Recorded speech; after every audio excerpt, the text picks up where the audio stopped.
안녕하세요. 자, 보통 사람에게 희망과 혁신을 동기부여하는 유튜브 대학의 이두용입니다. 반갑습니다.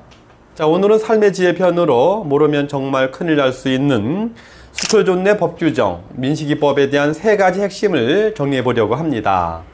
2020년 3월 25일부터 시행 중인 민식이법은 워낙 강력하고요. 우리 일상생활과 밀접합니다. 그래서 오늘은 가장 중요한 3가지 핵심을 중심으로 정리해 보려고 합니다. 자, 우선 학교 앞 스쿨존 내 교통사고 처벌 규정이나 법규 위반 시 부과되는 범칙금에 대해 알아보고요. 다음으로는 쟁점이 되는 민식이법 3가지 핵심에 대해서 말씀드리려고 합니다. 자, 끝까지 보시면서 어린이 보호구역, 스쿨존 내 교통법규를 잘 이해하고 큰 사고를 방지할 수 있는 계기가 되시길 바랍니다. 어린이 보호구역 법규 위반 시 과태료, 범칙금, 벌점이 기존에 비해 2배로 부과됩니다. 특히 어린이 보호 의무 위반으로 어린이 교통사고가 발생하면 운전자에게 교통사고 처리 특례법 위반으로 5년 이하의 금고 또는 2천만 원 이하의 벌금에 처해지고요. 어린이가 상해를 당했을 경우에는 특정 범죄 가중처벌법에 의해서 1년 이상 15년 이하의 징역이나 500만 원 이상 3천만 원 이하의 벌금을 물어야 합니다. 특히 어린이가 사망할 경우에는 무기 또는 3년 이상의 징역형으로 가중처벌을 받게 됩니다.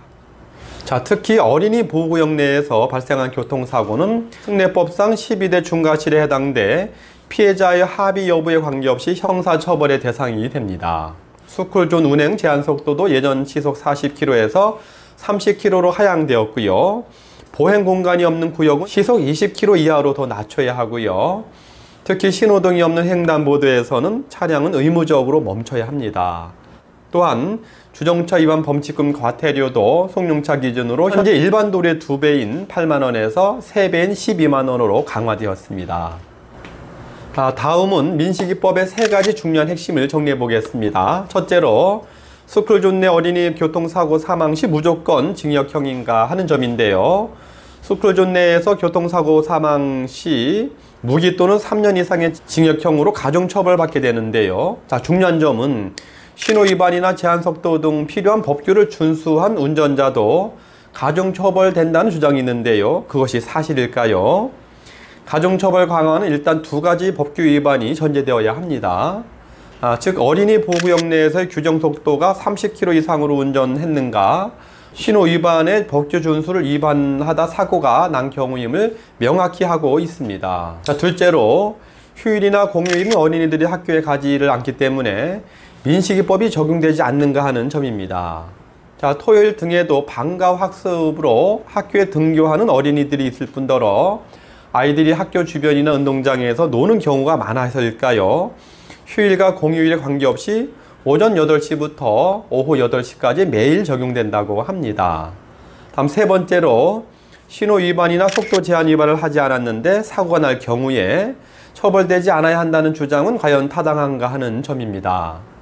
자, 많은 스쿨존 사고에서 우선 운전자 입장에서 나오는 불만은 불법 주정차 때문에 시야 확보가 되지 않는다든지 또는 갑자기 튀어나온 어린이를 어쩔 수 없다고 항변할 수도 있는데요. 자, 민식이 사건 이후에도 첫 열린 공판에서 주변 차량 블랙박스를 바탕으로 당시 차량 속도가 시속 23.6km였다고 분석을 했습니다. 자, 스쿨존 내 제한속도 30km를 지킨 셈입니다. 자, 그러나 스쿨존 내 신호나 제한속도는 준수하였지만 도로교통법상 제27조 보행자의 보호 의무나 제48조 안전운전 및 친환경 경제 운전의 의무 등에서 알 수 있듯이 모든 운전자에게는 안전주의 의무가 있고요. 특히 스쿨존 및 횡단보도에서는 더 엄격해집니다. 과속이나 신호 위반이 아니라면 가중처벌은 면할 수 있을지 모르지만 전방주시 태만 등의 안전운전 불이행으로 인한 사고의 책임은 면할 수가 없습니다. 자, 결론적으로 스쿨존 내에서는 단순히 신호 지키고 제한속도를 지키는 것 이외에도 이 보행자에 대한 시야가 확보되지 않을 경우에 예상치 않았던 일이 발생할 수 있다고 생각하고요. 횡단보도 앞 또는 정지선에서는 일시 정지하거나 혹은 서행을 하는 것이 안전운전, 특히 방어운전의 방법임을 명심하고 스쿨존 내에서는 특히 조심 운전을 하시길 바랍니다. 자, 다음 시간에 보통 사람들에게 유익하고 새로운 주제로 힘차고 즐겁게 돌아오도록 하겠습니다. 자, 끝까지 들어오셔서 정말 고맙습니다. 저희 영상이 도움이 되셨나요? 아래 구독과 좋아요를 부탁드리고요. 자, 우리의 보통 사람들과 생산적이고 행복한 소통을 하기 위해서 언제나 최선을 다하겠습니다. 자, 여러분 고맙습니다.